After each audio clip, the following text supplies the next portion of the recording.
Hello everyone. तो कैसे हैं आप सभी? आई होप कि आप सभी अच्छे होंगे। मैं आयशा मलिक आप सभी का स्वागत करती हूं आपके अपने यूट्यूब चैनल एएमएस क्लासेस पर, जहां पर हम पढ़ते हैं ग्रेजुएशन के लिए केमिस्ट्री।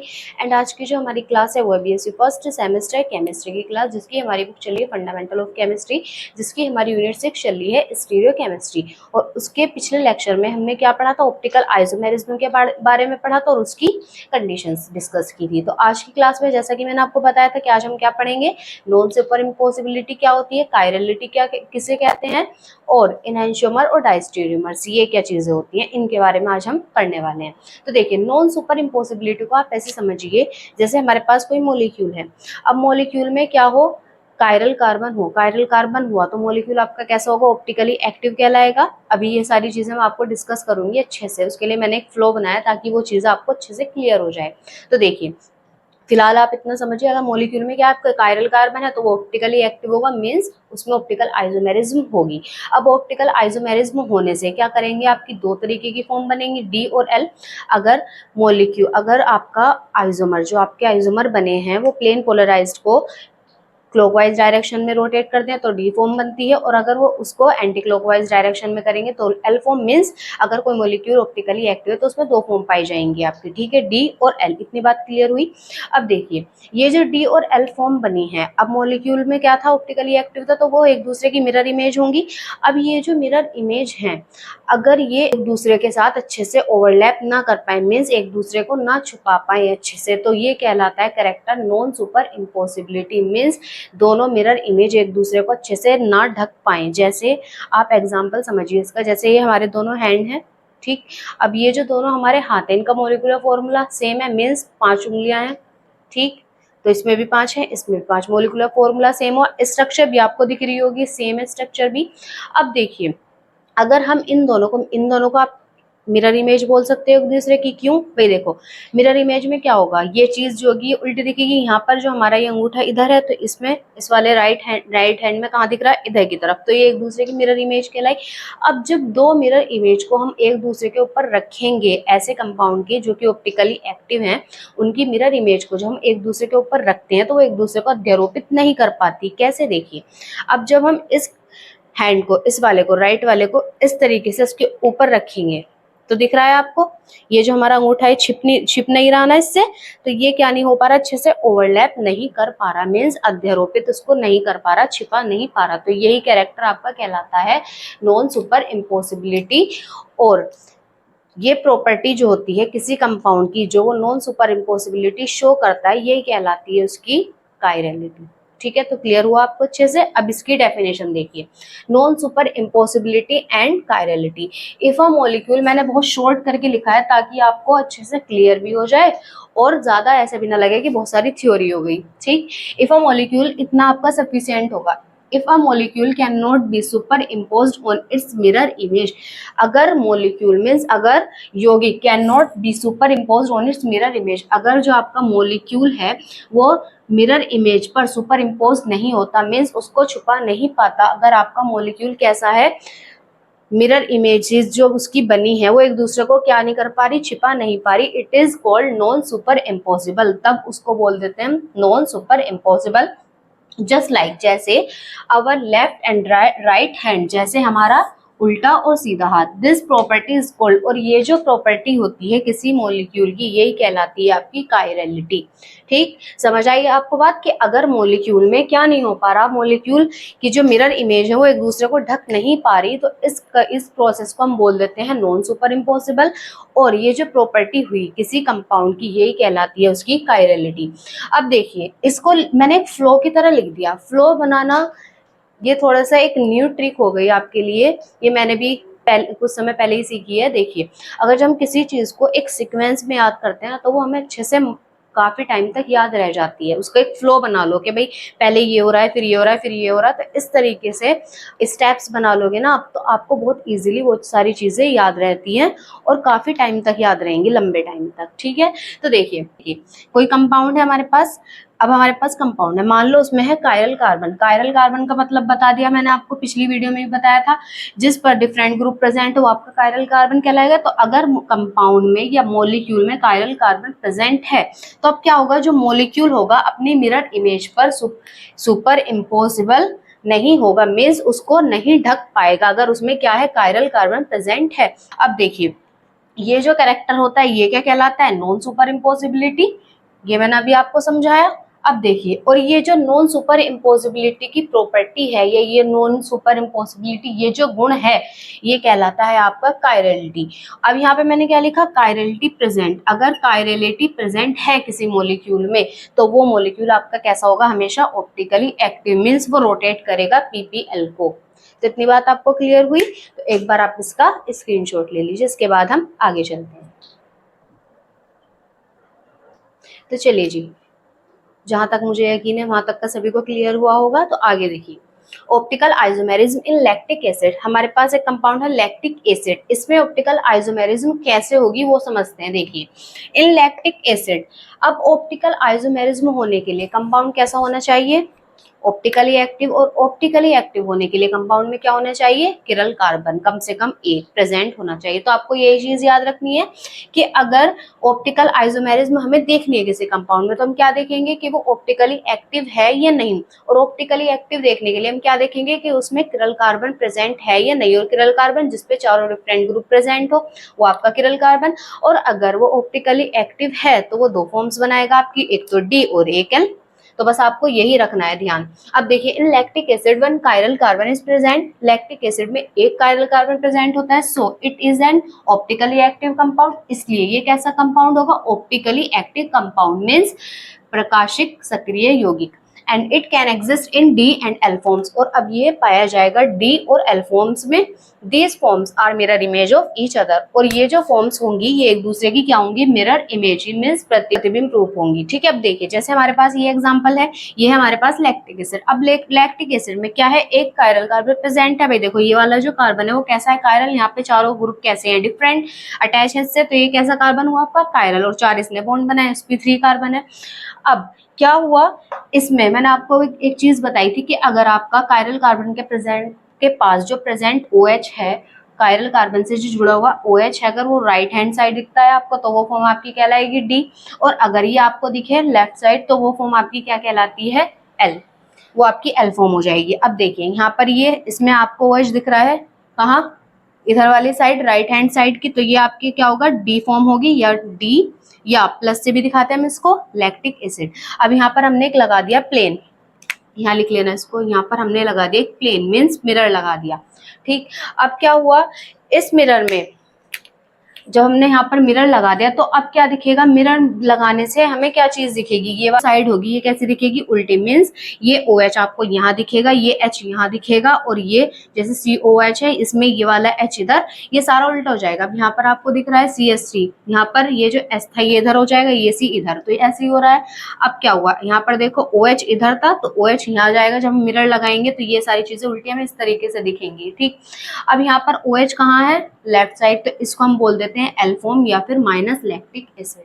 ठीक, अब एक चीज और मैं आपको यहीं पे बता दूं, अगर आपके ऑप्टिकली एक्टिव कंपाउंड्स की जो फॉर्म्स हैं वो एक दूसरे की अगर मिरर इमेज होती हैं, अगर ये दोनों फॉर्म्स आपकी मिरर इमेज है तो इसी को हम बोल देते हैं इनैंशियोमर। और अगर एक दूसरे की वो मिरर इमेज नहीं होती, मीन्स जैसे यहाँ पर हमें उल्टा दिख रहा है ना, अगर हमने मिरर लगा भी दिया वो उल्टा ना दिखे तो वो कहलाती है आपके डाई स्टीरियोमर्स। ठीक है, अब देखिए सेकंड आता है optical isomerism in tartaric acid. Optical isomerism tartaric acid में कैसे पाई जाएगी, अब देखिए tartaric acid has 2 chiral carbon. Tartaric acid जो होता है उसमें 2 कायरल कार्बन होते हैं and it is optically active. अब कायरल कार्बन प्रेजेंट है तो कंपाउंड कैसा होगा, ऑप्टिकली एक्टिव होगा। In this compound D and L forms can be represented as follows, और इन यौगिकों में डी और एल फॉर्म इस तरीके से हम प्रदर्शित करेंगे। ठीक है, एक बार आप यहाँ तक का नोट कर लीजिए, इसके बाद मैं इसका भी एग्जाम्पल दिखाती हूँ आपको। तो चलिए इसका एग्जाम्पल देखिए, जैसे हमारे पास ये है टार्ट्रिक एसिड। अब टार्ट्रिक एसिड में हमने जब देखा तो 2 हमें कायरल कार्बन देखने को मिले। अब कायरल कार्बन की पहचान मैंने आपको बता दी, कैसे देखोगे, चारों डिफरेंट ग्रुप अटैच होने चाहिए कार्बन से। तो हमने जब यहाँ पर देखा तो इस कार्बन से इधर OH जुड़ा हुआ है, इधर H और इधर COH के साथ बॉन्ड, और एक बॉन्ड इसने इस वाले के साथ बनाया हुआ है। ठीक है, पूरा काउंट हो जाएगा। ठीक, तो डिफरेंट ग्रुप जुड़ा हुआ है एक साइड ये सारा, तो ये कार्बन कैसा हुआ, कायरल। अब इस वाले को देखो, इसमें भी सेम, इधर H है, इधर OH है, और इधर ये सारा कंपाउंड, और इधर ये COH। तो 4 डिफरेंट कंपाउंड्स के साथ बॉन्ड बनाए, ये भी कैसा हुआ, कायरल। अब कायरल कार्बन है तो ऑप्टिकली एक्टिव कंपाउंड होगा ये। अब ऑप्टिकली एक्टिव कंपाउंड होगा तो दोनों फॉर्म शो करेगा, D और L फॉर्म। अब क्या हुआ इसमें, ये फॉर्म आपकी कैसी कहलाएगी, डी। यहाँ पर कैसा दिख रहा है आपको, कायरल कार्बन के पास जो OH है वो कैसा है, राइट साइड में, तो ये फॉर्म कहलाती है डी फॉर्म, या प्लस टार्ट्रिक एसिड बोल दोगे इसको। और अगर OH ग्रुप को हम इस वाले को क्या करा दे, रोटेट करा दे इधर, तो ये क्या कहलाएगी आपकी, लेल फॉर्म या नेगेटिव टार्ट्रिक एसिड। ठीक है, तो ऐसे ही करते हैं भाई, किसी एक को रोटेट करा दो इनमें से, या तो आप इसको करा के देख सकते हो या इसको, अगर इसको कराओगे तो इसको नहीं करोगे, और अगर इसको कराओगे तो इसको नहीं करोगे। ठीक, ऐसे करते हैं। तो यहाँ पर जब हमने देखा तो ये कैसा कहलाई आपकी, एल फॉर्म या माइनस फॉर्म। अब जब हम इन दोनों के बीच लगा देते हैं एक मिरर, हमने इन दोनों के बीच क्या कर दिया, एक मिरर लगा दिया, तो जब हमने मिरर में इसको देखा तो ये इसका जस्ट अपोजिट हमें नजर आया, तो मीन्स इसका क्या मतलब हो कि एक दूसरे की क्या है, मिरर इमेज। अब इसी मिरर इमेज को हम बोल देते हैं इनैंशियोमर। तो यहाँ पर भी आपको क्लियर हो गया, बाकी मैंने डेफिनेशन भी लिख दी है, उससे भी आपको अच्छे से क्लियर हो जाएगा। तो इनैंशियोमर वही होते हैं, ऐसी ऑप्टिकल फॉर्म्स या optically active forms, means D या एल फॉर्म, ऐसी डी और एल फॉर्म जो एक दूसरे की मिरर इमेज हो, वो आपकी क्या कहलाते हैं, इनैंशियोमर्स। और ऐसी ऑप्टिकल एक्टिव फॉर्म्स किसी कंपाउंड की जो मिरर इमेज नहीं होती, प्रतिबिंब रूप नहीं होती एक दूसरे का, वो क्या कहलाते हैं, डायस्टीरियोमर। तो इनैंशियोमर को हिंदी में हम बोल देते हैं प्रतिबिंब समावयवी। ठीक, और डायस्टीरियोमर्स को अप्रतिबिंब समावयवी। तो इनैंशियोमर की डेफिनेशन देखिए, the optically active forms of compounds which are mirror image of each other. Compound की, यौगिक की ऑप्टिकली एक्टिव मीन्स प्रकाशिक सक्रिय फॉर्म्स, प्रकाशिक सक्रिय जो कंपाउंड होगा उसकी ऑप्टिकली एक्टिव फॉर्म्स अगर मिरर इमेज होती हैं तो वो क्या कहलाते हैं, आपके इनैंशियोमर्स। ठीक, अब इसका एग्जांपल देखिए, जैसे हमारे पास ये था, ये एग्जांपल अभी मैंने आपको पीछे भी समझाया, ये क्या है आपका, लैक्टिक एसिड। ये लैक्टिक एसिड की कौन सी फॉर्म है, डी फॉर्म, क्योंकि OH कहाँ है, राइट साइड, और यहाँ पर लैक्टिक एसिड में OH कहाँ है, लेफ्ट साइड। तो ये आपकी एल फॉर्म हुई, ये डी फॉर्म हुई। अब इन दोनों के बीच जब मिरर इमेज लगाते तो एक दूसरे के, ये वाला जो होगा अपोजिट दिखेगा, इसके जस्ट अपोजिट दिखेगा, तो मीन्स मिरर इमेज बना रहे एक दूसरे की। तो ये आपके कहलाते हैं इनैंशियोमर्स। ठीक है, तो एक बार आप यहाँ तक का स्क्रीनशॉट ले लीजिए, इसके बाद में डायस्टीरियोमर्स भी आपको समझाती हूँ और उसका एग्जाम्पल भी। ठीक, वैसे मैंने आपको क्लियर तो कर ही दिया, बस अब उसकी हमें थ्योरी देखनी है। चलिए इसका स्क्रीनशॉट ले लीजिए फटाफट।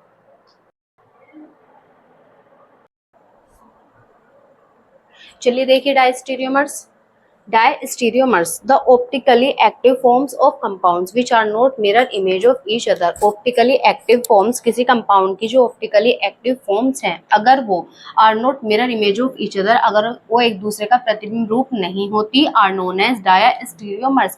तब हम उनको क्या बोल देते हैं, diastereomers या फिर अप्रतिबिंब समावयवी। ठीक, जैसे हमारे पास ये एग्जाम्पल था, इसमें आप देख रहे हो कायरल कार्बन है प्रेजेंट, लेकिन अब ये जो दोनों फॉर्म्स हैं, ये आपको मिरर इमेज दिख रही है, नहीं, क्योंकि देखिए इसमें OH राइट हैंड साइड में है, तो इसमें भी OH कहाँ है, राइट साइड ही है। इसमें H लेफ्ट साइड है, तो इसमें भी H लेफ्ट साइड ही है। अगर इसमें देखो CH3 भी ऐसे ही है, COH ये भी ऐसे कैसी है, तो ये एक दूसरे की क्या है, मिरर इमेज नहीं है, तो ये फॉर्म आपकी कहलाती है, या ये मॉलिक्यूल आपका कैसे कहलाएगा, डायस्टीरियोमर्स। ठीक है, तो ये डिफरेंस होता है इनैंशियोमर और डायस्टीरियोमर्स में। तो आई होप आप सभी को यहाँ तक का क्लियर हो गया हो, तो एक बार आप इसका भी स्क्रीनशॉट ले लीजिए। तो चलिए, आई होप आप सभी को वहां तक का क्लियर हुआ हो। नेक्स्ट एक चीज और बचती है इसमें, मीजो कंपाउंड या मीजोफॉर्म, ये क्या होती है, इसके बारे में भी थोड़ा सा समझ लीजिए। जहाँ हम इतना सारा कर लिया तो ये भी हम क्यों छोड़े भाई। तो देखिए, जो मीजोफॉर्म या मीजो कंपाउंड्स होते हैं वो ऐसे कंपाउंड्स होते हैं बेसिकली जो आपके ऑप्टिकली इनएक्टिव होते हैं। अब देखिए, ऑप्टिकली एक्टिव कंपाउंड क्या कर रहे थे, प्लेन पोलराइज लाइट जो थी, PPL जो थी, उसको क्या कर रहे थे, रोटेट कर रहे थे, या तो क्लॉकवाइज या फिर एंटी क्लॉकवाइज। अब देखिए, जो ऑप्टिकली इनएक्टिव है, इसका क्या मतलब हुआ कि जो प्लेन पोलराइज लाइट को किसी भी डायरेक्शन में रोटेट नहीं करते, उनको हम बोल देते हैं ऑप्टिकली इनएक्टिव। ठीक, अब देखिए इनमें क्या होता है, अब इसकी एक बार डेफिनेशन समझिए, फिर आपको एग्जाम्पल के थ्रू मैं समझाती हूँ। कि ऐसा क्यों हुआ। मीसोफॉर्म या मीसो कंपाउंड्स में ना compound having chiral carbon atom, जब कंपाउंड में कायरल कार्बन एटम प्रेजेंट हो लेकिन can not rotate the PPL, लेकिन उसके जो कायरल कार्बन है वो पीपीएल को रोटेट नहीं करते, मीन्स उसको जो पीपीएल है मीन्स प्लेन पोलराइज्ड लाइट, समतल ध्रुवित प्रकाश को किसी भी डायरेक्शन में, इन एनी डायरेक्शन, किसी भी डायरेक्शन में उसको रोटेट नहीं करते, घुमाते नहीं है, then it is known as mesoform, तब इसको हम बोल देते हैं mesoform. It is optically inactive, और ये जो कंपाउंड होगा इसको हम क्या बोल देंगे, ऑप्टिकली इनएक्टिव होगा, ये मीन्स प्रकाशिक निष्क्रिय, इनएक्टिव को हिंदी इंग्लिश में बोल देते हैं निष्क्रिय, ठीक है, due to formation of internal symmetry in compound, और ऐसा तब होता है जब कंपाउंड में यौगिक में इंटरनल सिमेट्री पाई जाती है। इस कंडीशन में जो आपको मैंने बताया कि कायरल कार्बन किसी भी पीपीएल को किसी भी डायरेक्शन में रोटेट नहीं करता, तो वो क्यों नहीं कर पाता, क्योंकि कंपाउंड में इंटरनल सिमेट्री प्रेजेंट होती है, और आपको पता है अगर सिमेट्री प्रेजेंट होगी किसी भी तरह की तो मॉलिक्यूल आपका कैसा होगा, ऑप्टिकली इनएक्टिव होगा, ठीक, उसमें सिमेट्री नहीं होनी चाहिए, तभी तो आपका मॉलिक्यूल क्या होता है, ऑप्टिकली एक्टिव, ये कंडीशन थी हमारी। अब देखिए नेक्स्ट वीडियो आपकी यही रहने वाली है, एलिमेंट्स ऑफ सिमेट्री, वो मैंने आपको शॉर्ट के थ्रू समझा भी दिया था कि 3 तरीके की सिमेट्री हम पढ़ेंगे, तो आपकी नेक्स्ट वीडियो यही रहने वाली है कि एलिमेंट ऑफ सिमेट्री क्या होती है, कितने प्रकार की होती है। अब देखिए हमारे पास ये कंपाउंड था, अब इसमें हमने देखा जब हमने इसको चेक किया तो इसमें कायरल कार्बन हमें 2 मिले, एक कायरल कार्बन ये, एक ये, कैसे देखो डिफरेंट ग्रुप है, ये रहे, इस पे भी देखोगे तो डिफरेंट ग्रुप है चारों, तो ये दोनों कैसे कायरल कार्बन, लेकिन अब हमने क्या किया, जैसे हमने इसके बीचों बीच एक प्लेन पास कराया, ऐसे इस तरीके से मैंने डॉटेड लाइन के थ्रू दिखा दिया कि हमने क्या किया, एक तल खींच लिया इनके बीचों बीच, ठीक है, इसमें क्या देखा कि ये वाला सिरा, ये ऊपर वाला और ये नीचे वाला, हमें दोनों पार्ट कैसे दिख रहे हैं, सेम दिख रहे हैं ना भाई, देखो कार्बन हाइड्रोजन OH और COH, यहाँ पर देखोगे तो कार्बन हाइड्रोजन OH और COH, तो दोनों हमें कैसे दिख रहे हैं, सेम।